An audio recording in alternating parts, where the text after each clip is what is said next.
Hello, it's another Friday and you're welcome to the Premier League preview show on Citi TV. My name is Nathan Kwao. This is the show that is your perfect companion as you enjoy Citi FM's live coverage of the Premier League every match day or match weekend, as it turns out. So this is how you get ready for the show, the best analysis, looking ahead in terms of the game, some great chit-chat, around specific themes. We look at the teams, how they are faring, and all of that just to get you in the mood for another weekend of some intense Premier League action. Many thanks for joining us. It's always a pleasure bringing you this show. You can send in your thoughts and comments via WhatsApp. The WhatsApp number is on your screen. Do send us a message. We'll try and go through as many of those messages as possible before the show comes to an end in about an hour. We'll take a very quick break. When we come back, my guests are ready and I will be ready to serve you another episode of the Premier League preview show. We'll be right back. Don't go anywhere. Welcome back. This is the Premier League preview show on Citi TV. My name is Nathan Kwao. Once again, let me introduce my guest. Emmanuel Nubo is in the house. Emmanuel, how are you doing? All right. And I've got Kwame Bafo Jr. Kwame, how are you doing? Hi, Nathan. I'm fine. How are you? I'm all right. Thank you so much for joining us. Let's have a look at the fixtures for match week 26. 26, right? Yeah. 26. Wow, 26. The season is coming to an end. Match week 26. There you have the games. Villa and Nottingham Forest will start us off on the weekend. Brighton and Everton, Palace and Burnley. Then you've got Man United and Fulham. That game is at Old Trafford. And then Bournemouth versus Manchester City. That's the late game or the evening game on Saturday. And then the later one is Arsenal versus Newcastle at the Emirates in North London. On Sunday is Wolves versus Sheffield. And on Monday night is West Ham versus Brentford. Now, lots of people will remember the reverse game because Mohamed Kudus scored in that particular one. It was when he was hot at the time and he was scoring. But I think West Ham did not win that game, if memory serves. They drew that game. I remember so well at Brentford. So that's how the fixture list looks like ahead of another weekend. Saturday, Sunday, and Monday night football in East London. All right, let's start off with the champions, Manchester City. Manchester City. They are traveling away to Bournemouth in the 5:30 p.m. game on Saturday. During the week, Man City were in action. They got to play one of the games they had, stored away, and they took on Brentford at the Etihad. Very interesting game it turned out. Let's see the highlights as we build up to that game involving Bournemouth and Manchester City. All right, so Manchester City winning in midweek against Brentford. That's how they got ready, or that's how they get ready for that game against Bournemouth away from home. Kwame, let me start off with you. This season has been a little, quote-unquote, odd for Manchester City. Some of the big games, a lot of the big games they haven't won even at home on the road, and they have to go to Bournemouth, who at a point were gathering a lot of momentum. They seem to have wavered slightly. Your thoughts on what could potentially happen when City go to the Vitality over the weekend? I expect City to win. It's a winnable game for City. City do not stress so much when it comes to these winnable games. Although they have not been on as you'd expect, it's been quite odd, like you've rightly said. They create chances, they miss big chances. They are still not finding the cutting edge in the final third of the field, and it's become a bit more difficult for them. But if you check the last 7 games or so, I think the only draw that came was the game against Chelsea. They still find a way to win games, and that's what the champions are made of. It's that time of the season where it's becoming results. City traditionally have always been like that. I mean, it gets to a point you think they're having a very shaky start, some fluctuating results somewhere in November and October. Then we get into December, then they get into their groove, and then they begin to steamroll over everyone, trying to make you know that, yes, this is Manchester City. So Bournemouth, on the other hand, seem to have found a way of play, or seem to have understood exactly how the coach wants to play. So it got to a point where they put together a very fine result over a period. But there's been a period where, of course, it's Bournemouth. They would have that difficulty. Look at what Liverpool went to do to them at their home ground when they were in form. So you expect the big boys, when it gets to this point, irrespective of the kind of form you are in, they try as much as possible to make it very difficult for you. Bournemouth will give them a game. That I'm very much certain of, but City will definitely come out of the game with a victory. Interesting. Emmanuel, I don't know, you look at Manchester City, sometimes they look like they are not in the title race, but you look at the table and you are reminded that they are still and very much in in the title race. It's a weekend where Liverpool are not in league action. So City will probably look at it and say, okay, maybe they get 3 points. And then they put pressure on Liverpool because Liverpool has to respond. If you're Pep Guardiola, how do you view this Bournemouth game vis-a-vis the closeness of the title race and know that a few more drop points and Liverpool will potentially start to run away with this? Well, I think with Pep, he obviously approach it with all seriousness. These are one of the teams which he never struggles against. I think in 17 meetings with Bournemouth, he's pretty much won all with an aggregate of about 37-7. So it means that they don't have problems scoring against Bournemouth. Also, he will be buoyed by the fact that, in as much as Kwame said, Bournemouth went for a period where I think in 6 games or so they were unbeaten. After that, their next 4 or 5 games, they've not won. So then you know that, okay, it favors you on the other side. It puts more pressure on City, though, because Liverpool has already played their game week 26 match already. Yeah. That was against Luton, and they won. Yeah. So impressively, I have to say. Yes, I mean, brilliant. Horrific first half, tremendous second half. But then, for City, I think it will be business as usual. So good for them, the Champions League, they didn't have to labor so much. So then it gives them that opportunity to go in and then hit them. The only worrying factor for City as it is now is that if you look at last season, after January, they were quite imperious when it comes to defending. They weren't conceding goals. But this season, I think in their last 10 games or so, just you take about 2 or 3 games out, those are the only games they've not conceded. They seem to keep conceding. And when you're getting to the end of the season, yes, in as much as we all know that, yes, City will be on some form and it will be very hard to stop them, some teams that you come against are fighting for their dear life. So in the situations where they go in first and score, then yes, we know City, they are going to attack you like a piñata. They are going to keep hitting at you like they did against Brentford. But then in those instances where things are not favoring you, we've seen Haaland, not that he's been out of form, but he's kind of performing under his XG as compared to last season. So you've seen those injuries. Injuries can come in there. Yes, De Bruyne was off for a bit. He's come back. So you wouldn't want to put yourself in a situation where if you're not scoring as much, you're also conceding. And for me, that's the only worry for City. But as to whether they are in or out of the title charge, so far as there's a Pep and there's a City, they are always in the challenge. Let's talk about Bournemouth for a bit. They haven't won in their last 5. Yes. We saw them put up a very interesting performance. When was it? Was it at Newcastle? Newcastle. Newcastle. Yeah. Almost won. Almost won. Richie had to get that. Yeah, ex-Bournemouth player. At home, what should be the plan? What can they do to get something out of that game? Because it is Man City, they'll take anything if it's a point or 3. But of course, they haven't won in their last 5. So, Kwame, if you are Andoni Iraola, what will be your plan to take on Manchester City? He did something at Old Trafford, and he talked about teams attacking and leaving gaps behind. And I'm sure it's definitely going to be the same thing. City would have more of the ball. That's guaranteed. City would attack you in numbers. That's also guaranteed. I'm sure he would make use of the pace up front of Dominic Solanke and Antoine Semenyo and Django Ouattara. I mean, to be able to exploit some of the spaces. So definitely those spaces will come for Bournemouth to exploit. It will be up to them as to how efficient they will be with those kind of opportunities when it presents itself. So the game plan is going to be very clear. It's exactly how it's going to play out. City will attack you with numbers. How then are you going to take advantage of the spaces that City would leave behind? Because clearly City leaves spaces behind. Any team that attacks at that level or with that level of numbers, we saw them against Chelsea. Almost a perfect game plan for Chelsea until Pochettino decided to make those substitutions that, I mean, at 60-something minutes, you are making those substitutions. So early in the game. So early in the game to make those substitutions. So you have to be smart playing against Pep.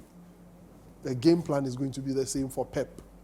There will be gaps. How are you going to exploit those gaps that will be left behind? So Iraola has to fashion out a game plan in that mode make use of his attackers, try as much as possible to contain City as much as possible. When you watch City now, they get so frustrated when you defend the box. Yeah. That's exactly what Chelsea did. That's exactly what Brentford did. Yeah. Of course, they will find a way, but you'd have to make the little opportunities that you get count for you. Okay. If you do not do that, you will find yourself wanting. So exploit the gaps and you get City. Yeah. I think if there's ever needed to be a template to follow to beat City, these last two games have shown that. And if you mirror the Chelsea game and then the Brentford game, you can clearly see the difference is finishing quality in the end. Chelsea had some quality, so they were able to finish some of those chances. Brentford didn't. So there will be spells where those gaps will open up. If your transition is quick enough and you can get in behind and you take your chance, then now you give City something to think about. And then now the pressure is on them and not on you. But then if you don't exploit those spaces, just like we saw in Brentford, they were at one end trying to score, they lose the ball, 3 passes, and then Haaland scores. Wow, tough times for Andoni Raiola. We'll see what they can do. Like we said, Liverpool, they are in League Cup action this weekend. They take on Chelsea for the right to win the first trophy of the season in terms of the domestic offering. So it's the League Cup final, the Carabao Cup final. Liverpool v Chelsea at Wembley. Such a very classic ties, Liverpool-Chelsea at Wembley. I hope it doesn't go to a shootout. It's become a consistent. Yeah, because the last 2 times they met in the cup final, it become went a to a consistent shootout. theme. I hope. If you want to really go ritual, it takes you back to, I think that was Mourinho's first final when he came to Mourinho's Chelsea. first trophy, yes. That was a very interesting. I think it went to extra time. Yes, then Drogba had to get that Drogba, goal. and it that was started it, this dominance, if you like, of yes, Chelsea that's to a it, point. yeah. All right, let's move on. Let's talk about Manchester United now. They are at home to Fulham. United are experiencing a good run in the last few weeks. They've been winning games. The last game they won was at Luton. They won that game by 2-1. Let's see the highlights of that one. All right, Manchester United winning at Kenilworth Road by 2-1 there. This weekend they take on Fulham in the reverse encounter very early in the season. Man United won that game by 1-0. This was when they were doing the up and down. Win one, lose one, win one, lose one. Bruno Fernandes, I remember. Yes, yeah. There was some strange offside goal. Oh, Manchester United, this club. Anyway, Emmanuel, let me start off with you. We'll talk about United in a bit there, but let's talk about Fulham. 12th on the table. They've won one of their last 5. It's not been looking good for them. It's not been looking good for them. And I actually fear for them in this game because Fulham is like one of those teams. They're like West Ham. You take one particular player and they are not the same. We've seen how their form has dipped since Paqueta got injured. Fulham are not going to be playing with Paulinho. I think he racks up yellow cards like no one's business, and he will not be available. So he's the fulcrum of everything that happened. He breaks up play, initiates attacks. If he's not going to be there, especially Old Trafford, a place where they've not won in, I think, 51 years, it's going to be very, very difficult. And for Fulham, it looks like from the onset of the season, it looked like, okay, they were doing well. Just like last season, started off very well, took some very good points. I think their first game, they drew a Liverpool. They almost won that game, actually. So they showed you glimpses of what they can be. This season, Paulinho was supposed to go. He didn't go. He came back. He wasn't himself. Then he got into the groove of things. They started performing well. Now it seems to have dipped again. They've sold their striker. They brought in another one. Raul Jimenez started getting some goals. Yes. Then Willian looked like he was. So you never know what to expect from them. But then if they're traveling to Old Trafford without Paulinho, that's going to be a very, very big ask. Yes, United, they do win. They've not been so convincing, but they are winning. I think they've gone 5 in a row without. No, if they win this one, that would be 5 consecutive wins in a row.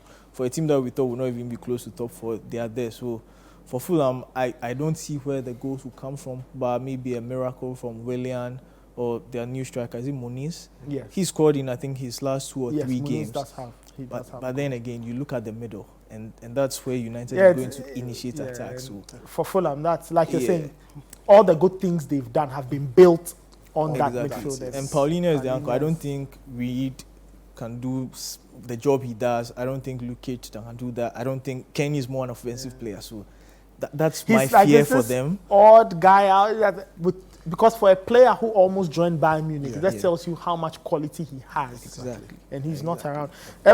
Just a final note on Fulham, Kwame, before we talk about that.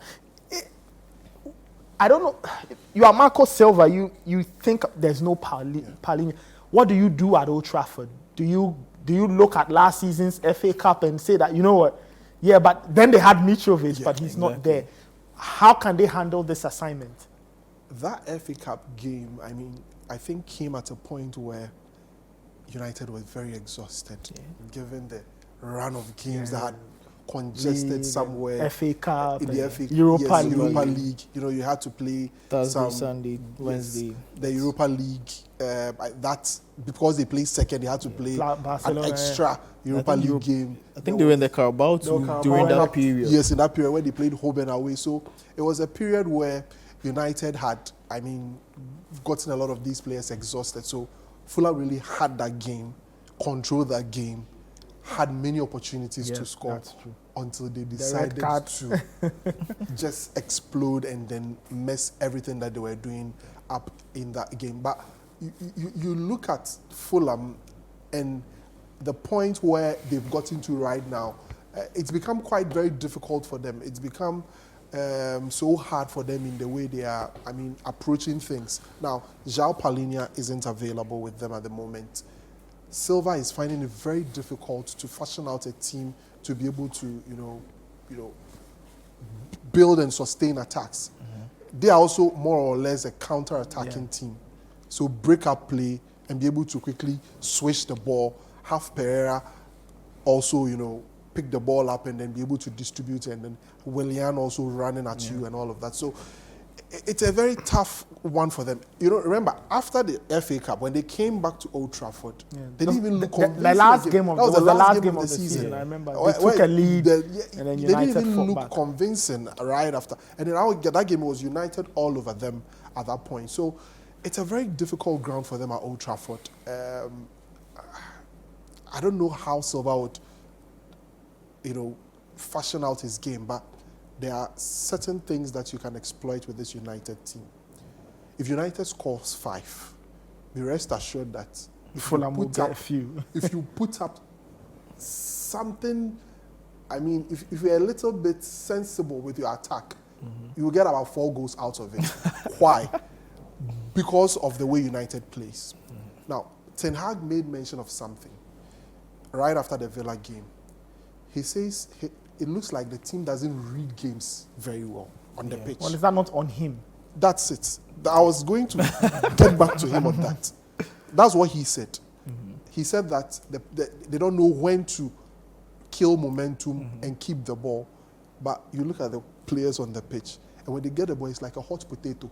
Nobody wants it. Let me quickly release the ball for the ball to get to somebody else, for the person to take responsibility.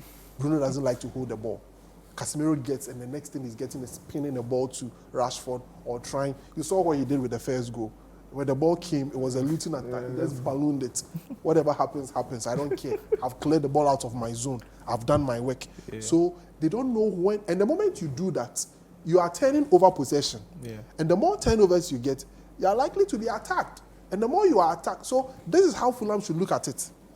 United will turn over a lot more times. So Fulham need to pounce on exactly. those And now United are going to be going to have difficulty building up from the back. There is no Luke Shaw. There is no Lisandro Martinez. Rafael Varane is not comfortable on the ball. Keep watching him. A slight press on him, and there is a problem.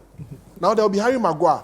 Who is comfortable, but they don't want him on the ball. Who would have to take about 5 seconds to turn himself to make a pass. So these are the opportunities for teams. Press them. When you're able to press United at that point, but if you are not careful and United is able to push the ball away and get into attack, that is where you would find yourself wanted. And that's how United have been able to get some of these goals. In those quick transition moments, before you say, Jack, Rashford has the ball and is making a run, or Garnacho is making a run into the box. So that's how Fulham would have to go about it. United will turn over a lot more times. Look for those opportunities. Look for those opportunities and keep pressing them. The moment you press some of because when you press Casemiro and you get the ball, the chances of him fouling you and getting a yellow card is there. High. I mean, the template is there. You just have to look at it. Look at how the games have played out over the last couple of, and just copy and then you'll be fine. See. For United, Emmanuel, they also have some problems. So Kwame mentioned that the newest injuries, Luke Shaw, Rasmus Luke Shaw, Højlund. is he really new? Like new in terms of like, you know.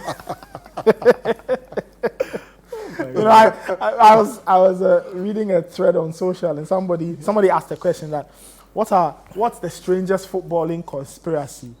And then somebody said, I don't mean to bring this up, I found it funny. Somebody said, I'm sure Malacia is dead. And Man United are not saying it because it's so odd for a player to be out for this long. Yeah, he hasn't had a mention in almost a year or so. Yeah. Or since last season. Yeah. So apparently, I think there's a botched operation on the knee.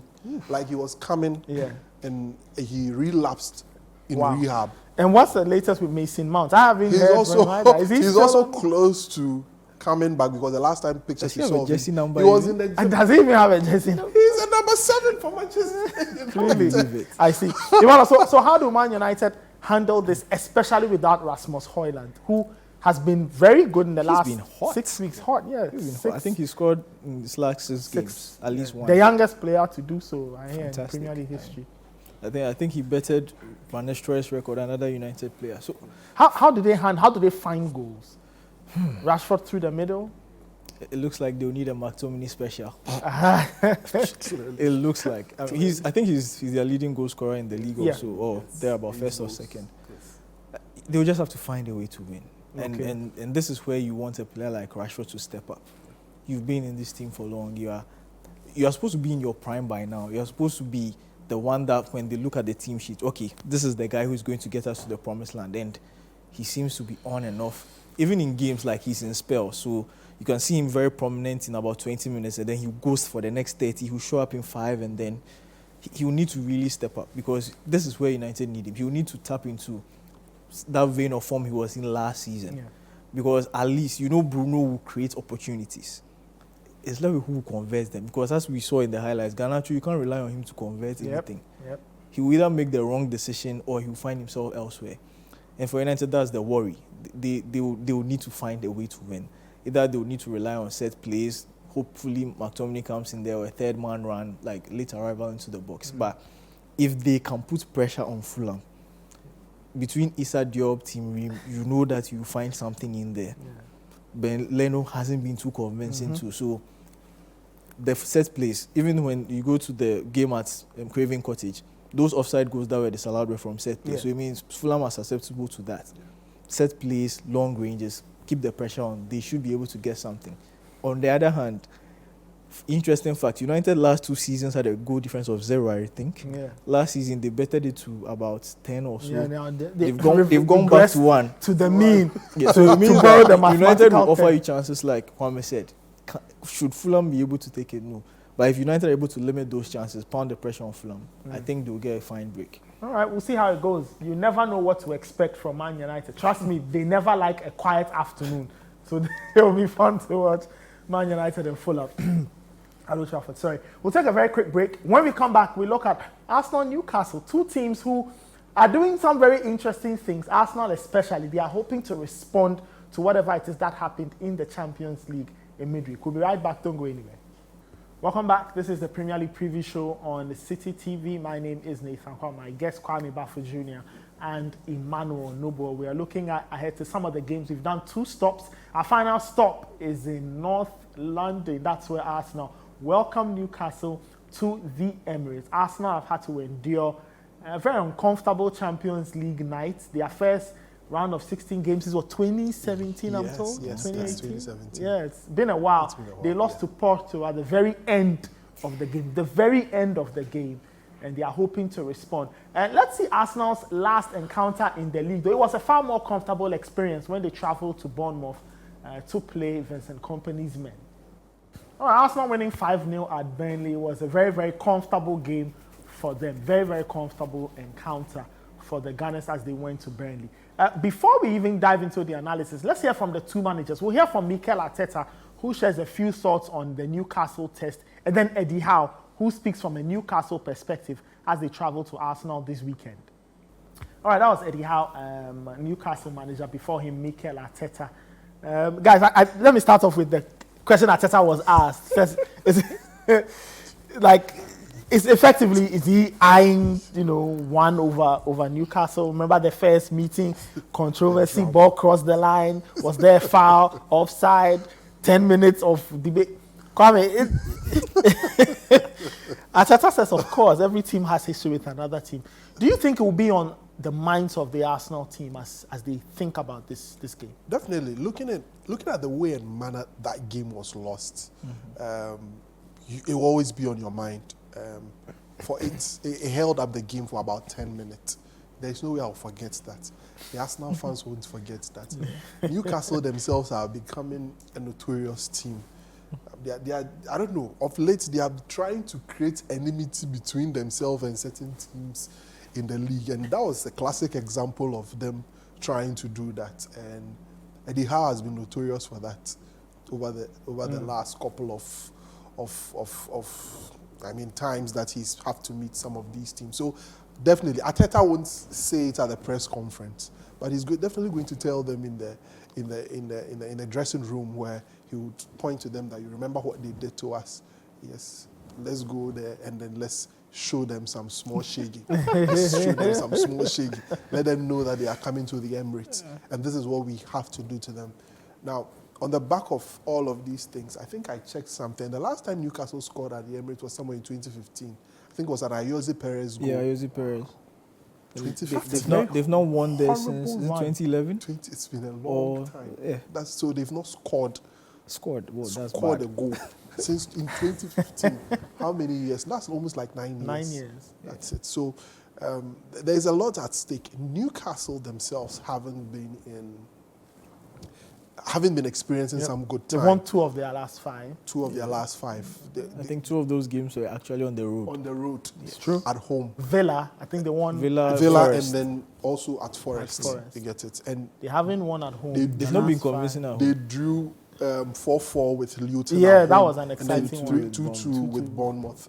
I think since Chris Wood came there, they've not been the same at home. After breaking Yeah. them there, they've never been the not same been at the home. same. So it's a game with a lot of talking points. The Premier League loves that. Loves at those talking points. That's why a journalist will go in there and create that scenario and all of that. So it's one to look out for. And the Premier League has found a way to make it the game for us to watch. It's at 8 p.m. A sole game. It's not in a mix of that 3 p.m. games for us to overlook some of the things that the biggest you'd one of the probably weekend. yes. So it's one that we are all looking out for. Newcastle would have to find a way to deal with these major setbacks they've had with regards to their injuries. Now, probably Isak might come back.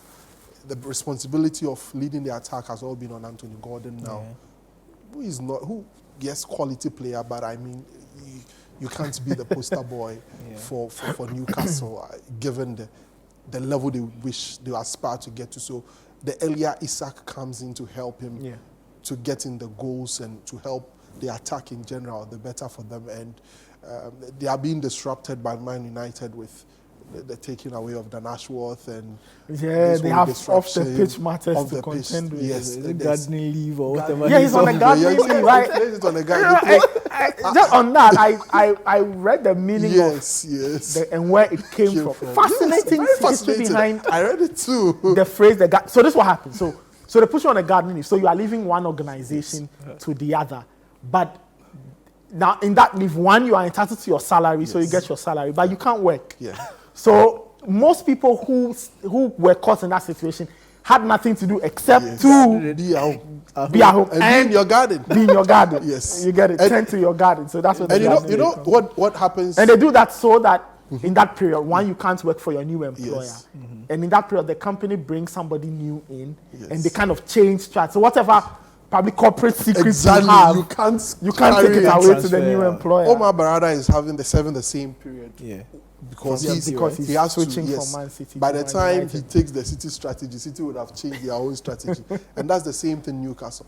Ashworth himself experienced that when he was moving from Brighton to Newcastle. So but He's this not time- new to the garden. He's not new to the garden. I'm sure This he'll love time- it. He loves his garden. This time around, Newcastle are insisting you pay the money or you stay home for 1.5 years. That's long. They're asking for £20 million. 20 million. But Sergeant Ratcliffe is calling the bluff. Says we'll deal with you. That's an old rich man speaking. But back to the game. So there's a whole lot of disruption within the Newcastle camp. I mean, it's not looking as smooth as it was for them last season. The injuries have absolutely played a role in whatever they're experiencing now. And Eddie Howe is finding it very difficult to rally the team all over again. Suddenly, that when you go to the St. James, that feel that you would have, they create this huge atmosphere and all of that. It looks as if they are enjoying playing away from home than playing at home. So at the Emirates, it's going to be a different ball game. Like we said, they've not scored a goal there since 2015. That would be the first thing you need to do. Find a way to score a goal. The rest will be on you to defend. And they've not looked so good defensively. They are shipping in a lot of goals. And lots. And Arsenal is scoring. Yeah, Arsenal. They put 5 past Burnley. We saw Newcastle. We saw the kind of high they were on. Kwame mentioned the injuries. If you are Eddie Howe, what's your biggest headache going into this game? Newcastle having scored there in 9 years, you have to find a goal. You have to win. What can he do? Because they are beginning to shake a little. They've won 2 of the last 5. You are going to Arsenal. They are hot. They play well at home. How do you handle such a game? What should be on Eddie Howe's mind as he prepares the team? They should make this as uncomfortable as possible for Arsenal. That's the only way they'll get anything from this game. Just like they did when they came to the St. James Park. Be physical. Try to, those nickel tackles, get on their nerves, frustrate them. That's the only way they are going to beat Arsenal. Because Arsenal coming from losing in the Champions League, I don't know how you have 0 shots on target, but you have 10 corners. I'm still trying to understand how they did that. Because you're supposed to, let's say, a shot on target, the keeper saves, then you get a corner. But you have 10 corners, 0 shots on target. But that's a discussion for another day. But for Eddie Howe, that's how you're supposed to approach this game. Make this as unbearable as possible for us now. Don't lose your heads early. Don't concede early. Because once you concede early, your game plan is thrown out the window. Then now, you would want to get something out of the game, and it plays to Arsenal's advantage. We saw how they were able to pick apart Liverpool in certain instances. They can do that to you too.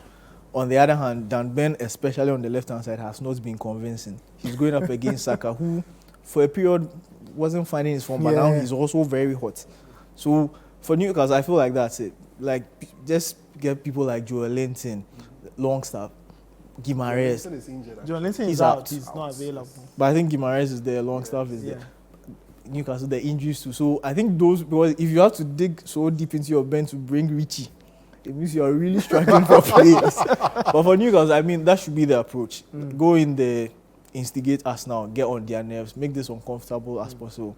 Because the other side of it too is that because they lost the way they did in Portugal, they would want to make amends there'll be that eagerness to and then for Newcastle, you want to get into the top 4. Arsenal are chasing the league. So anything, they'll be desperate to kind of try to get you off the book. So that's the game plan. Go there, don't concede early. Okay. The longer it stays barren, the more Arsenal will get uncomfortable. They'll try to commit more men forward.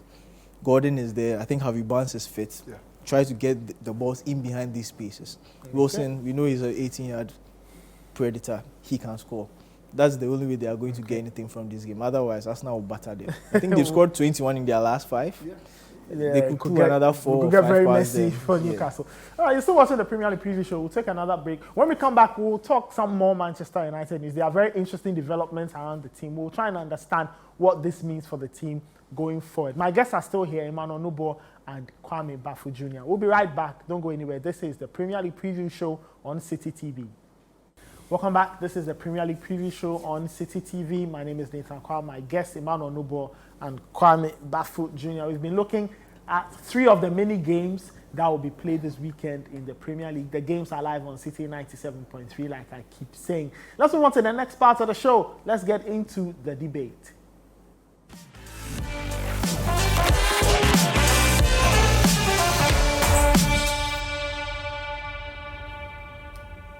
Welcome to the debate on the Premier League preview show. We are back at Manchester United to ask a very interesting question. We're asking, will things change in the Sir Jim Ratcliffe era?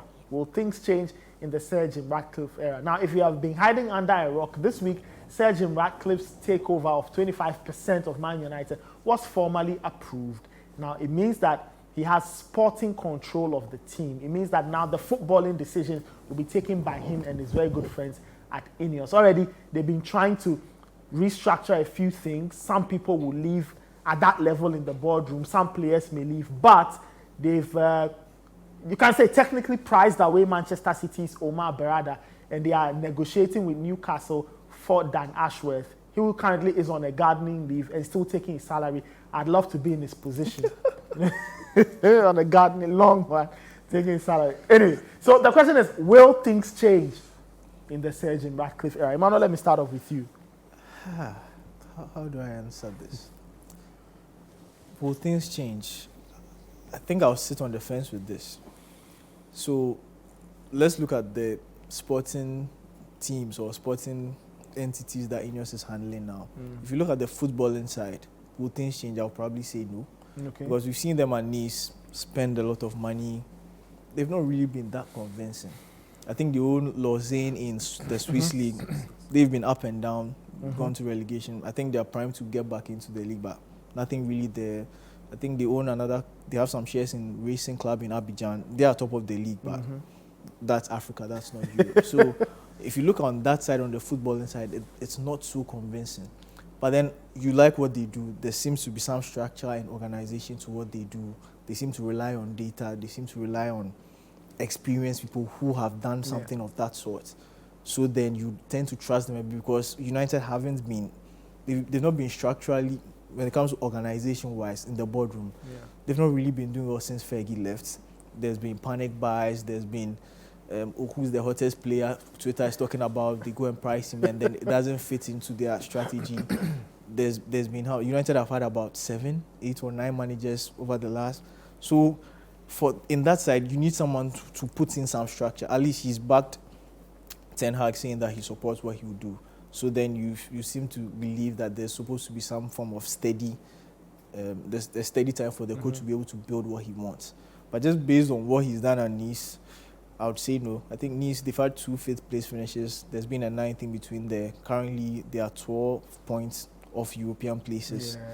The only thing you can really say is they were runners-up of the Coupe de France, I think, last season. But outside that, it's not really been convincing. So for me, I think United, what primarily do you need is a coach who will be given time.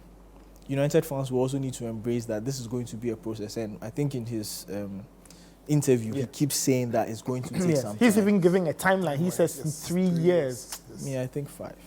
Honestly, a lot of rot needs to be dealt with at United. So for me, if United fans will take that pressure off whoever is in charge, okay, give us time, like Liverpool did with Klopp.